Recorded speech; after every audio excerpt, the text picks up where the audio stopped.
চরিত্র খারাপ এক মহিলা আমাকে এরকম ভিডিও করে না। ও সবার সামনে এসে বলবে যে আমি কবিরকে ছেড়ে দেব, আমি এই কাজ আর জীবনে করব না, তাহলে এখান থেকে ওর পুলিশে নিয়ে চলে যাবে। একদম শেষ। ওনার নাম হাফসা আক্তার বাগে, বাবা বেলায়েত, মা ফেরদৌসি, জমির খান সরব, আমতলা পানির ট্যাঙ্কি পাশা। এই মহিলার আগে কয়েকবার বিয়ে হয়েছে, সেই স্বামীরা সবাই ডিভোর্স দিয়ে দিয়েছে, মেয়ের সহ তালাক দিয়ে দিয়েছে। তারপরে এরকম প্রত্যেকটা ইন্সপেক্টরকে ধরে ট্যাক্সের। আমার স্বামী ছাড়াও আরো পুরুষের সাথে তার অবৈধ সম্পর্ক আছে। বললেন কিভাবে?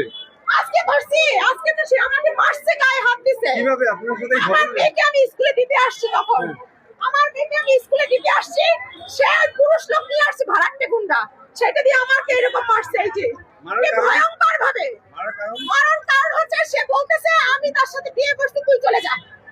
আর সে কি আমার পারমিশন নিছে?